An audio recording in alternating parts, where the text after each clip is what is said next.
Ladies and gentlemen, please join me in welcoming for his annual State of the University address, the President of the University of South Carolina, Dr. Harris Pastides.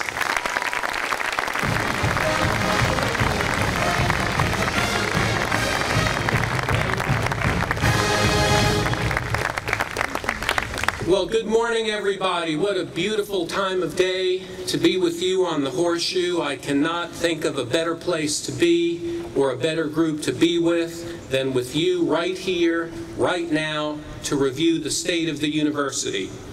Thank you, Kenny, for that very gracious introduction. It's a privilege to be joined by you and by Andrew Dorsey, President of the Graduate Student Association, and by our other student leaders.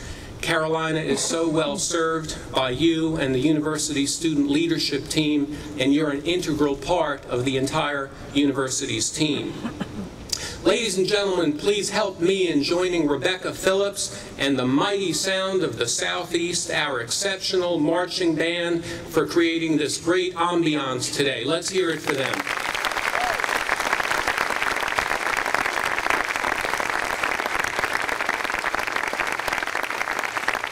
They look and sound terrific. I'd also like to recognize the people who help guide and support our 8 universities and 12 campuses, members of the Board of Trustees, including Mr. Tommy Cofield, Mr. Thad Westbrook, Mr. Eddie Brown, and our chair, Mr. Gene War. As well, we have many members of our Board of Visitors and our Alumni Association Board of Directors. I thank their representatives for being here and ask you to help me recognize them. Let's recognize them.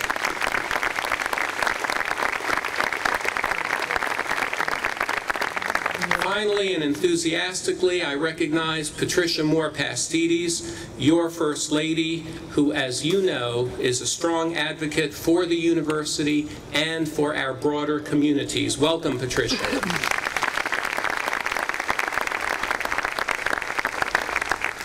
Friends, as a university, we have many reasons to celebrate, but none greater than the 45,000 students who are pursuing their degrees throughout the University of South Carolina system, including 30,000 Gamecocks right here in Columbia. Without hesitation, I say that they are the reason why we are here, and they are the motivation for my presidency. To the students, I say that we are here to help you realize your potential as professionals, as American citizens, and as leaders. But please know that you provide the direct inspiration for the work that we do.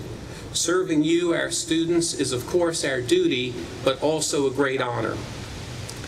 The high-quality education that the university provides takes financial resources, and I'm pleased this morning to state clearly that the operating budget of our university is in balance and the university is in a sound financial position.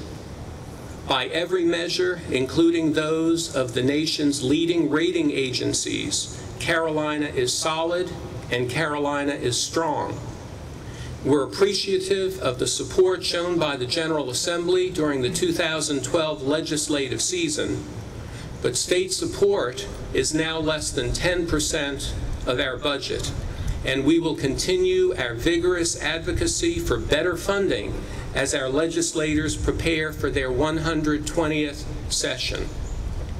In the last session, we were well organized and well supported by our various boards, by our alumni, and by our many friends.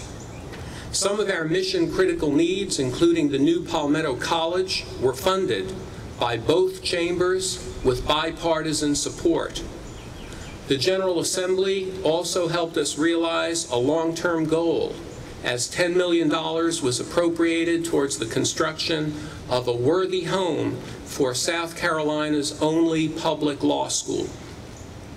Of critical importance, university employees received a 3% salary increase.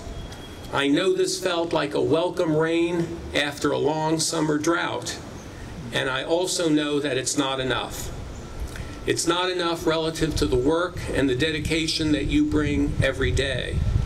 Please know that I will continue to seek additional increases that are more in line with the rising cost of living that everyone faces. I'll advocate for this because it's through your efforts that our university keeps advancing. USC does keep advancing and continues to enjoy many prestigious rankings. We remain the only university in South Carolina with the Carnegie top-tier designation for very high research. This is a most coveted ranking that puts us in the company of the nation's most elite public and private universities. And this year we will endeavor to maintain this ranking under the leadership of Provost Michael Amaritis and Vice President for Research Prakash Nagarkardhi. This past year also saw the first rating of public honors colleges, maybe you heard, and honors colleges and programs. And I hope you were as pleased as I was to learn that we were designated as the nation's very best.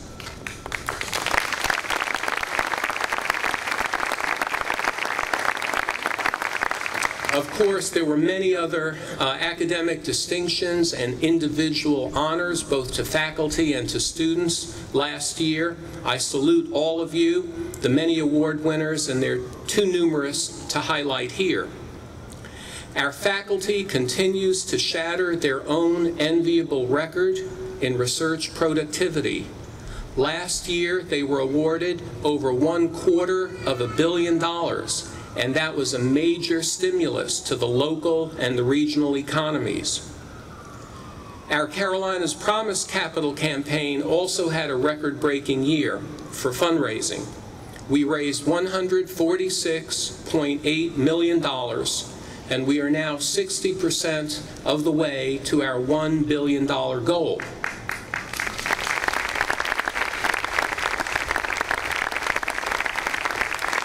And while there were larger gifts, no gift was more special than the $3.8 million contributed through the Family Fund.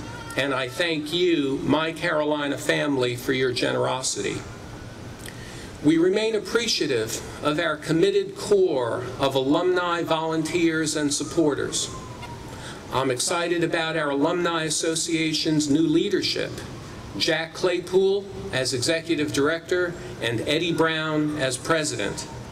They have the right strategic vision for my Carolina, from mobilizing Gamecocks across the globe to plans for our new Alumni Center. It almost doesn't seem possible to me that a campus as gracious and hospitable as ours has not had a home for returning alumni.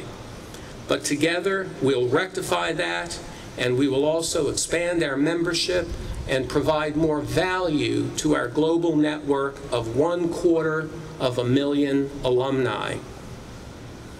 I wish to tip my cap, my Gamecock cap, to several athletic highlights here and around the USC system. You remember, of course, last year we rocked Williams-Brice Stadium as our mighty Gamecocks realized our first 11-win season ever. We then celebrated a raucous Capital One Bowl victory over a very strong Nebraska team. I was nervous before that game, given some prior bowl game outcomes. But afterwards, I celebrated around the trophy with Coach Spurrier and the team. He seemed to be like a first-time coach to me that afternoon. He didn't act like a coach to me that had won nearly 200 games up to that moment. I like leaders who don't take things and don't take winning for granted. I think that being around students prevents you from feeling jaded or feeling like you're part of a redundant routine. Other athletic success was abundant. Women's basketball made it to their first ever Sweet 16. Women's soccer won the SEC season title. Men's soccer became the Conference USA regular season co-champion. Women's tennis went to its 18th consecutive NCAA tournament. And our equestrians jumped to new heights, winning the 2012 Southern Equestrian Championship. And around the system, the USC Beaufort Sand Sharks. Their baseball team qualified for the NAIA World Series. The USC Aiken Pacers men's basketball team won the Peach Belt Season Championship, and the women's team won the Peach Belt Tournament. USC Upstate Spartans men's basketball coach Eddie Payne was named the Atlantic Sun Conference Coach of the Year and the Hugh Durham Award as the nation's top mid-major coach. The USC Salkehatchie Indians men's basketball team went to the National Junior College Athletic Association Region 10 Finals, and the USC Lancaster men's and women's tennis teams were named Region 10 champions. Go Lancers. And oh yes, our Gamecock baseball virtuosos made their third consecutive trip to Omaha and to the College World Championship final game in June. I was there. Some of you were there too. And I know you'll agree with me that not one fan gave up the hope of a three-peat until the final out. Confidence defines the University of South Carolina in 2012. In the past, confidence has not been in great abundance around here, but confidence is what defines our university today. Our confidence extends to the academic performance of athletes as well, as 121 of Carolina's student athletes made the SEC's Spring Academic Honor Roll. Our new athletics director, Ray Tanner, and I agree on many things, and one is that the phrase student athlete means exactly that. Student first, athlete next. Today we're unveiling our university's first ever integrated marketing and branding campaign, No Limits. You can see the colorful banners behind me on McKissick and on the lanterns all around the horseshoe, and they are beautiful.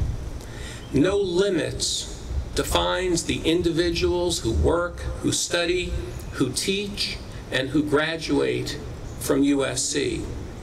Each of you has a unique story, and I'm going to share a few of these stories with you today. I begin with Kevin Stam, one of our students and soccer team members who's joined today by Coach Mark Burson.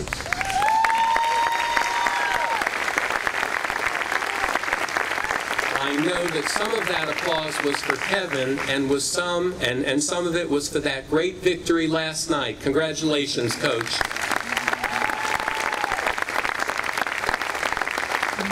Kevin knows that the soccer field can be a battleground. It's about tackling and shoving and attacking and counterattacking.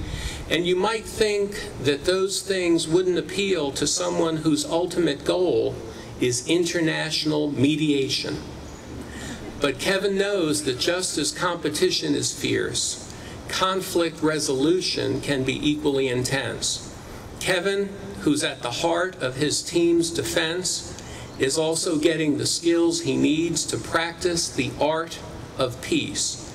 As a Gamecock and as a student who balances academics and athletics with a highly focused career plan, Kevin's goals have no limits. Thank you, Kevin.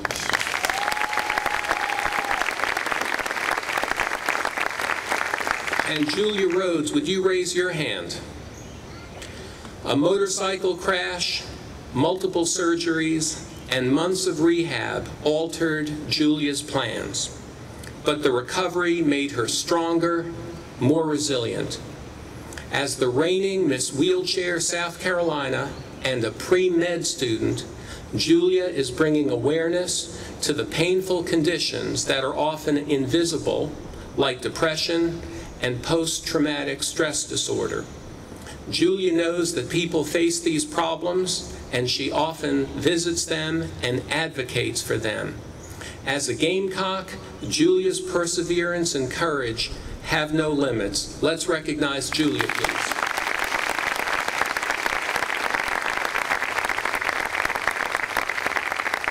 I'm so pleased that we have many impressive students like Kevin and Julia who will be representing Carolina as part of our new branding campaign. Our integrated marketing communications plan will allow us to better convey the University of South Carolina to a global audience. We are not only South Carolina's flagship university, we want to be known as one of America's great public university beacons. In many places near and far, we are, of course, already a beacon. As a case in point, last week I returned from Beijing and Hong Kong, where I advanced partnerships with two of Asia's most prominent universities, the Chinese University of Hong Kong and the Beijing Language and Culture University. They made it clear to me that they're proud to be partnering with the University of South Carolina, and they help to make our presence felt worldwide. I'm pleased that we've experienced a 68% increase in study abroad participation in the past 5 years. And this year we have a record-breaking 12 Fulbright scholars who are currently not only studying and teaching abroad, but they're serving as ambassadors of the Gamecock Nation in Asia, in Europe, in Africa, and in South America. But now, friends, we need to face some tough realities together. This is a pivotal time in the history of higher education in America and, of course, in South Carolina. While the nations with whom we compete are investing staggering sums of public funding to bring the opportunity of college to more of their people, American college enrollment is declining. America cannot sit back, and I'm pleased that USC is doing its part and that applications and enrollment are up here in Columbia. Our USC system awards more baccalaureate degrees than all private institutions in the state combined and accounts for nearly half of all of the baccalaureate degrees awarded by public universities. I'm proud of this, but we cannot be complacent. We must do more, and I'll be asking you this year to unite in a commitment and an effort to provide greater access to college, and not just in an incremental way, but with a powerful push. Our powerful push is known as Palmetto College, and through a new array of online baccalaureate degrees, including nursing, teacher preparation, business management, criminal justice, and human services management, Palmetto College will allow students who are place-bound by family or by work responsibilities or by the economy to earn a full USC bachelor's degree. Short of a massive infusion of new state funding for higher education, nothing can have a greater impact on college access in South Carolina in the second decade of the 21st century than Palmetto College.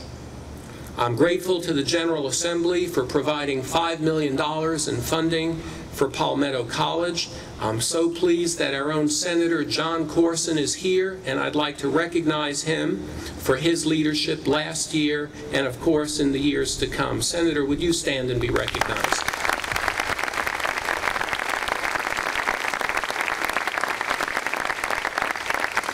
Palmetto College also comprises a program we call Back to Carolina.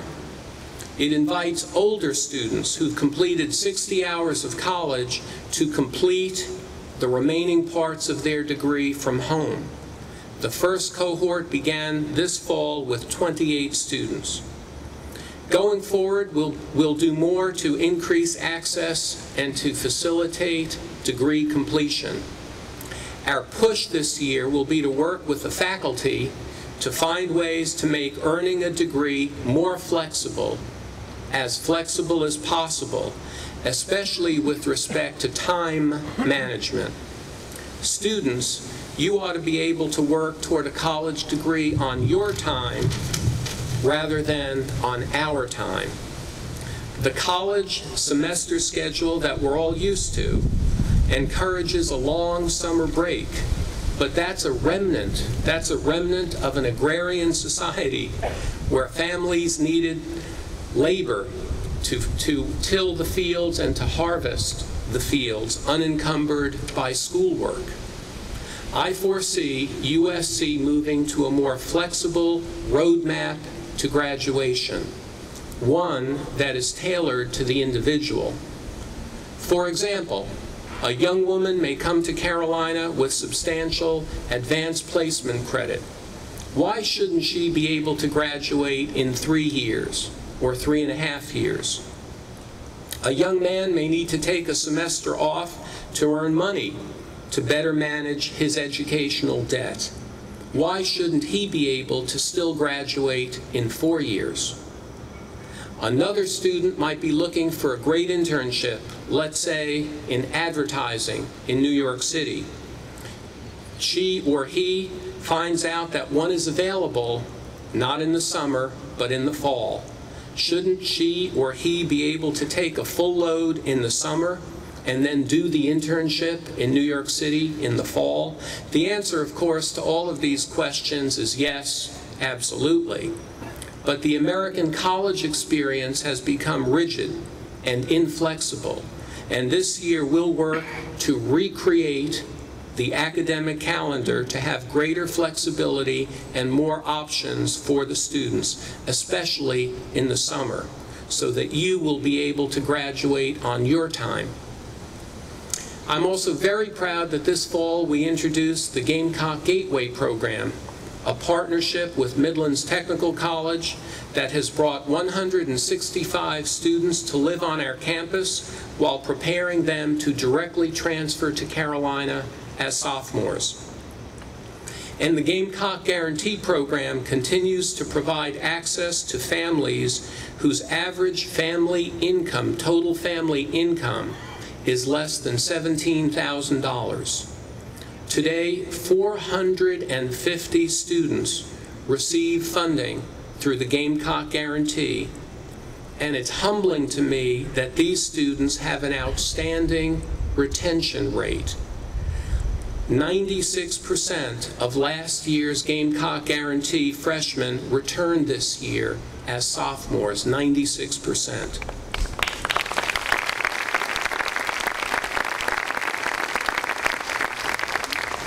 Of course, affordability affects access, and I know that our Board of Trustees and our administration was proud this year that our tuition increase was the lowest since 1999, and at 3.15% for in-staters, the lowest increase among all Southeastern Conference public institutions. Students can be reassured that we will continue to be conservative and restrained when planning for next year's cost of attendance. Access and affordability will continue to be among our highest priorities this year, and replenishing the faculty will continue to be a high priority so that access will be key not just for getting a degree, but for getting an outstanding quality education. We're in the midst of hiring 315 tenure and tenure-track faculty positions by 2015. This includes 120 superb faculty members who joined us this fall. And because I know there are some in attendance this morning, I warmly welcome each of you to the Carolina faculty family. I also offer my congratulations to faculty members who continue to bring us honor and recognition. As one example, only one, the Guggenheim Foundation presented School of Music Assistant Professor Fang Mon with one of the nation's most prestigious fellowships. She's been hailed by Stephen Smith, a music critic from the New York Times, as, quote, inventive and breathtaking, end of quote. And she plans to use her Guggenheim to compose an opera based on the life story of a British-Chinese pianist. And faculty like Marjorie Spruill epitomize the essence of no limits. She is an excellent role model and representative of our outstanding faculty. She did it quickly, but Professor Spruill, would you please stand again? Let me tell you about her before you applaud. In 1972, Marjorie Spruill entered a voting booth, pulled the lever, and cast a ballot for president. And though that was 40 years ago, she remembers voting for the first time as if it were yesterday. For Marjorie, voting is a civic privilege that should never be taken for granted. She's an expert in Southern women's suffrage, and Marjorie and her students have documented the many, many battles to vote. They've come face to face with those who fought for that right. And time and again, they've proven that history is alive, that we are the products of our own personal histories. They know that today's ideas shape tomorrow's actions. As Gamecocks, responsible citizenship has no limits. Now let's recognize Professor Marjorie Spruill.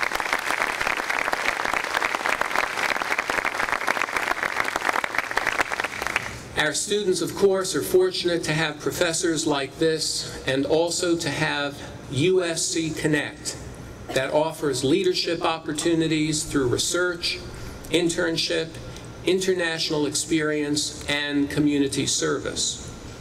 I could stress any of these, but I'd like to focus on community service. Last year, Carolina was the only university in the entire state to earn a spot on the President's Higher Education Community Service Honor Roll.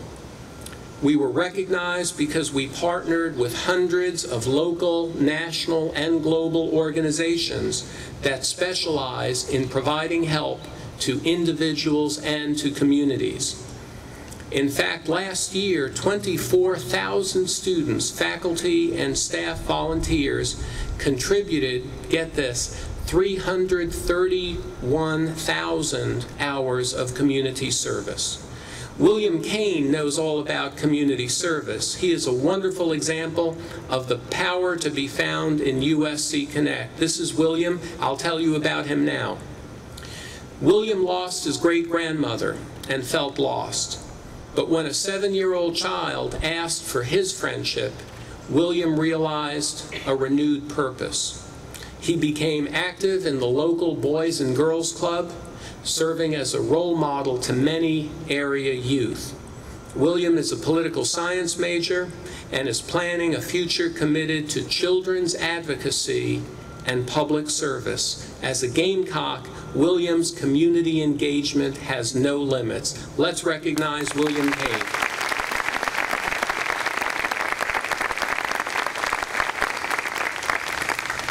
Our graduate and doctoral students are also critical to our university, and this year we will review best practices for improving pathways to doctoral degrees.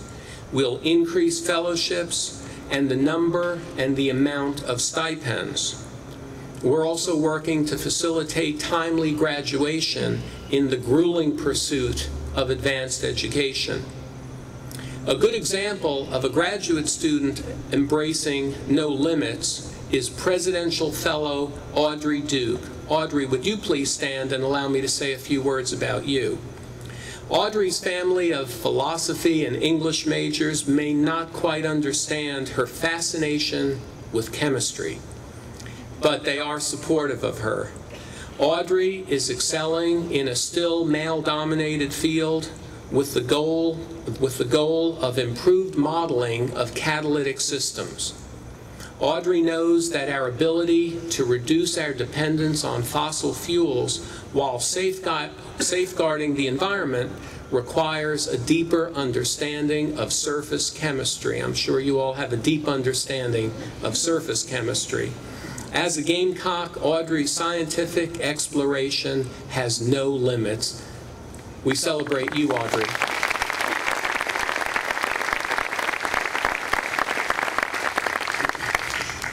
Safeguarding our campus environment and moving toward a more sustainable educational community continues to be a high priority for Patricia and for me. We are so impressed that our students lead that charge every single day. Did you know that Carolina has the distinction of being the only university in South Carolina to make the Princeton Review's Green Honor Roll, and we received the highest possible score? We've been working on being Garnet, Black, and Green for quite a while. In November 2009, under the leadership of Associate Vice President Derek Huggins, we launched the Genesis 2015 initiative. We pledged to reduce carbon dioxide emissions from Carolina's vehicle fleet by 90% within 5 years. We are on track, and here's an interesting fact. The university has recently received 2 grants to produce biodiesel from waste cooking oil and grease after it's used on campus. Last spring, we purchased a mobile trailer and started producing biodiesel from waste fat that we collect from the dining halls and kitchens around campus, and now that is being used in USC vehicles. So next time you get on a USC bus and it smells like the state fair, you'll understand. As our time remaining is brief, I want to make a round-robin notation of some of the facilities being renovated or developed all around us. Our own Big Dig, the Darla Moore School of Business, is proceeding on budget and on time with the goal of creating the world's largest net zero building. I think that's worth recognition. Thank you. That wasn't Ms. Moore, was it? I think it was Dean Teagan.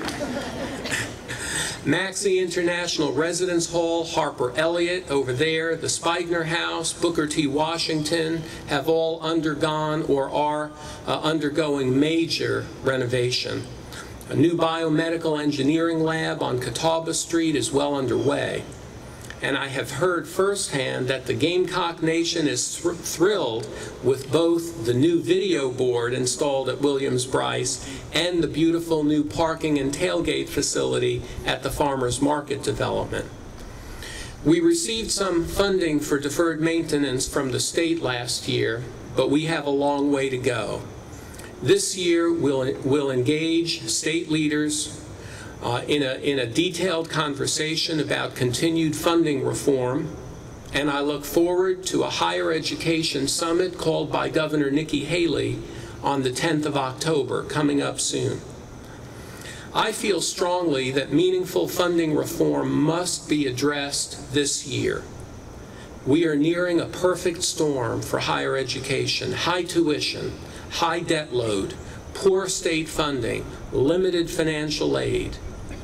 At what point will South Carolina take on the hard issue of looking how we are fulfilling our mission of educating South Carolinians and rewarding those that do a good job?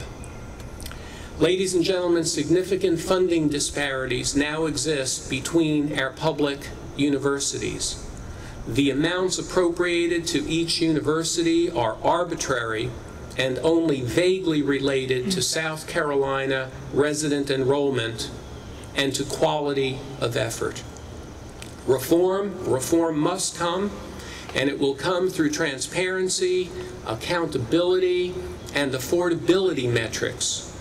This must be the solution to providing critical and necessary state support for higher education. This year may be our last chance for reform. We must also protect the vital role of the South Carolina Education Lottery in providing the support to our students that in many cases means the difference. The lottery support means the difference between attending and not attending college. Ladies and gentlemen, by now I hope you have increased your confidence in our ability to address the many challenges we'll face this year by recognizing the many successes we had in the very challenging year we now leave behind. I hope that by now you also recognize the honor that I feel in continuing to serve you, the faculty, staff, students, alumni, and broader communities of our university system, the 8 stars of the USC constellation. Whether you're in Aiken or Beaufort, Columbia, Lancaster, Salkehatchie, Sumter, Union, or Upstate, we are one university, one community, and we are one family. I'm ready to lead us toward the challenges we face as long as I have your trust and your confidence. In turn, there is no limit to the deep respect and appreciation that I feel for each and every one of you. Thank you very much for sharing your morning with me, and go Gamecocks, go USC. Thank you very much.